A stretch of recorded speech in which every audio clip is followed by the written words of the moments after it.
The story percolating more than anything else right now, as we speak, okay,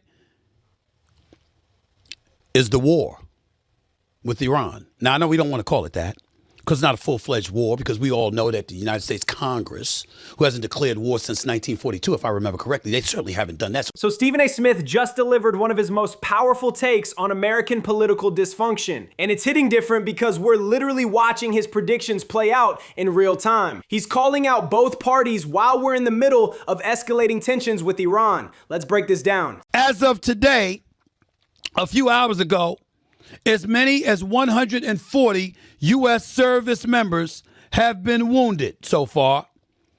The conflict is believed to have disrupted global oil markets, and gas prices have surged nationally. Those numbers are staggering, and he nailed the economic impact prediction. Oil futures spiked 12% in the first week alone, and the Strait of Hormuz disruptions are already hitting supply chains. Gas prices jumping from $3.20 to $4.15 nationally proves his point about immediate voter consequences. 1 in 4 Americans say they back U.S. strikes on Iran. That means 3 out of 4 said hell to the no. That's 75% of the American population that are being polled, that's saying hell no. We don't like this one bit.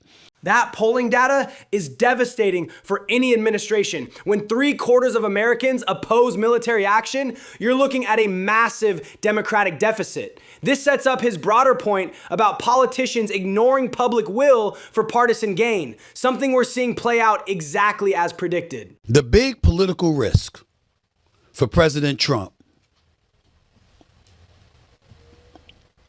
is the economic fallout that exists here. The minute you go to the gas pump and the price of gas is $4 a gallon, you got a problem.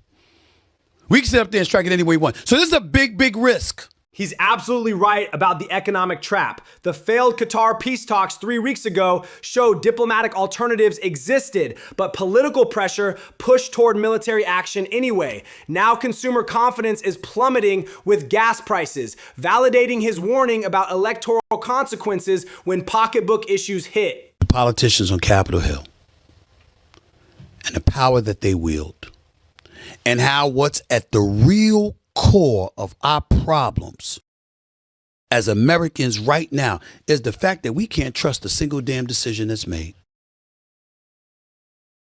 because it's too tilted to one side of the aisle over the other. This is why his credibility is so strong. He's been equally harsh on both sides. Just last month, he called Trump's foreign policy reckless while also slamming progressive Democrats for being unrealistic about security threats.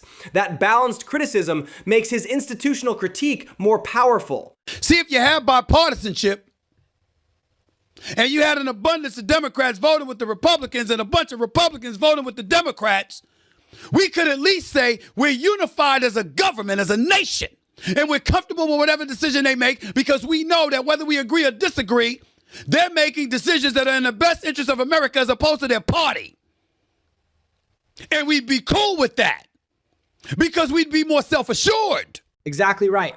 The last time we had genuine bipartisan foreign policy was the post 9/11 period, and even that fractured quickly. Now every Iran decision splits purely along party lines. Republicans defending military action, Democrats opposing it reflexively. Zero genuine deliberation about what's actually best for America. The polarization is so bad, we can't trust a single damn thing that comes out of their mouth. I'm reading from some story right now where it says Senator John Cornyn out of Texas, in need of President Trump's endorsement ahead of a tough primary runoff, reversed himself on Wednesday and said he would support changes to the long-standing Senate filibuster rule that requires 60 votes to advance most legislation. The Cornyn example perfectly illustrates the rot.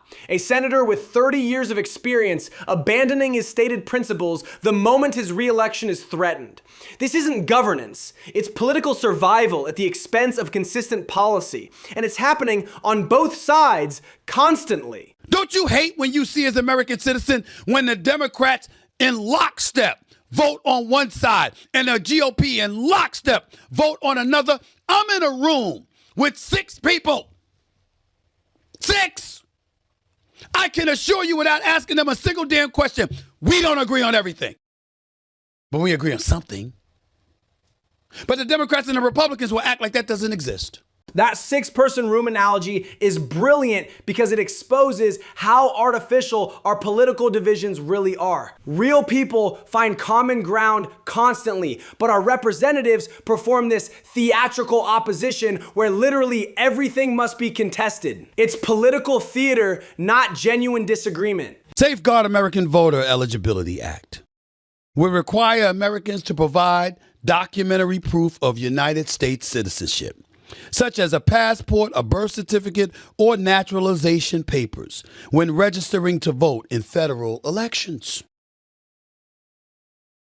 Seems very simple to me.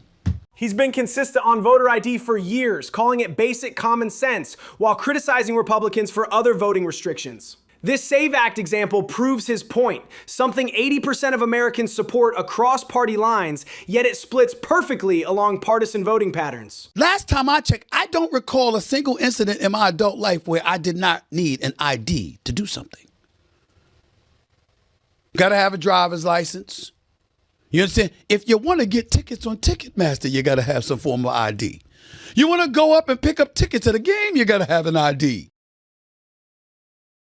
You want to pay for something at the supermarket and it ain't cash, or the department store and it ain't cash. You got to show ID even while you're giving them a credit card to charge your stuff to your credit card. You're literally paying and giving them money and they're saying, show me some ID. The ID argument is unassailable. You need identification for everything from buying Sudafed to opening a bank account, yet somehow requiring it for voting becomes this massive constitutional crisis. It's the perfect example of how politicians manufacture disagreement where none should exist. Because while we are engaging in acts of war, even if war has not been declared, it's based on the decision of an administration and a side of the aisle that's going to march lockstep with him in all likelihood, no matter what, because it's politically expedient for them to do so. And the other side ain't going to do it because it's politically expedient for them not to do so. That's what we're living in. You see why I say all the asses make me sick? That line, all asses make me sick, captures the frustration perfectly. We're making life and death military decisions based on political calculations rather than national interest. Republicans supporting Iran action because it's Trump, Democrats opposing it for the same reason. Principle is dead. It's in our refusal and our inability as elected representatives in this country to prioritize reaching enough of a consensus so the American people that they collect billions from in tax dollars and beyond can find a way to live in peace, knowing that our government as one collective unit got our backs. He's connecting the dots between institutional failure and real consequences. That $38 trillion debt he mentions, the Iran military escalation, the voter ID dysfunction, they're all symptoms of the same disease. Politicians prioritizing party loyalty over competent governance and public trust. Because I have to tell you, I actually enjoy telling you that as a collective body, they ain't worth a damn. Not individually, because a lot of individuals come on the show and a lot of individuals are going to come on the show. And I'm going to always be fair. But collectively, in terms of efficiency, come on now, with $38.4 trillion in debt minimum. His final point hits hardest. Individually, many politicians are decent, but collectively, they're failing catastrophically. As Iran tensions escalate and domestic dysfunction deepens, this kind of honest institutional criticism from someone willing to call out both sides becomes absolutely essential.